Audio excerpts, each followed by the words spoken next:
చూడండి ఇక్కడ కోళ్ళు ఎలా సంచరిస్తున్నాయో.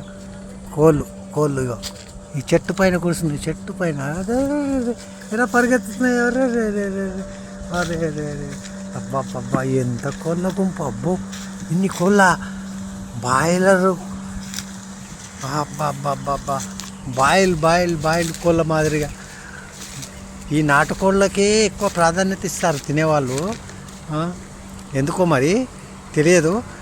కానీ బాయిలర్ ఇప్పుడు చికెన్ అని తెచ్చుకుంటున్నారే, అవన్నీ బాయిల్ కోళ్ళు అంట. వాటి వల్ల కొంత అనారోగ్యం వస్తుంది, అనారోగ్యం అవుతుంది అని చెప్తున్నారు. ఇక చూడండి సహజ సిద్ధంగా ఎలా పెరుగుతున్నాయి ఈ కోళ్ళు, ఎలా పెరిగాయో చూడండి. వీటిని తినాలట. మేము తినమండి, దయచేసి మీరు ఏమనుకోవద్దు, మేము శాకాహారులము. కానీ తినే వాళ్ళ కోసము నేను ఇక్కడ మీకు చూపించాలి. ఇక్కడ ఇదిగో ఒక రైస్ మిల్లు దగ్గర ఇలా ఇదిగో చూడండి ఎన్ని కోళ్ళు. వీటికి ఏమీ పోషణ లేదండి, ఖాళీ రాత్రి కాగానే పడుకుంటాయి, పొద్దున లేవగానే వాటి ఆహారం వాటి పుంజులు. అప్పో అరే ఇవి అది అంటారే కోడి పందాలు. ఆంధ్ర ప్రాంతంలో ఏమి సంక్రాంతికి కోడి పందాలు అవి చేస్తారే, ఇలాంటి పుంజులతోటి కోడి పందాలను నిర్వహిస్తుంటారు. ఇదిగో చూడండి, అబ్బా ఒక్క కోడి పుంజు కానీ పెట్ట అంటారేమో, ఆడ జాతిని పెట్ట అంటారు, మగ జాతిని పుంజు అని అంటారట. అవి చూడండి ఎలా ఒక్కొక్కటి 500-600 ఉంటుందని అంటున్నారు. అది ఎంతనో తెలియదు, తినే వాళ్ళకి తెలుసు, మాకు తెలియదు. ఈ పుంజు చూడండి ఎంత పెద్దగా ఉందో. అబ్బబ్బబ్బ ఇట్లా అంటారు కదా, కోడిని పిలుస్తుంటారు ఇట్లా.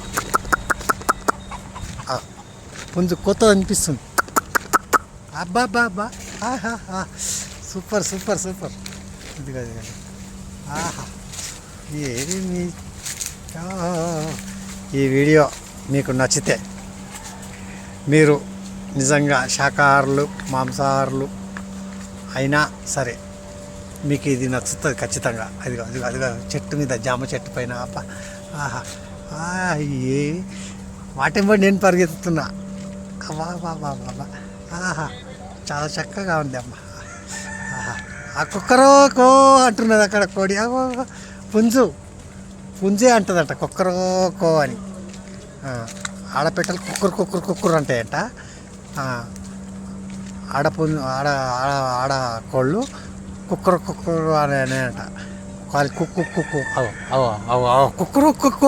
అంటుంది. అది ఆహా. మీకు ఈ వీడియో నచ్చితే సబ్స్క్రైబ్ చేయండి, షేర్ చేయండి, కామెంట్ చేయండి, లైక్ చేయండి. ఏదన్నా మేము శాకాహారులం కాబట్టి ఈ కోళ్ళ విషయంలో మాకు తెలియదు, మీరు ఏదన్నా చెప్తే తెలుసుకుంటాను. ఉంటాను. ఓం నమః శివాయ.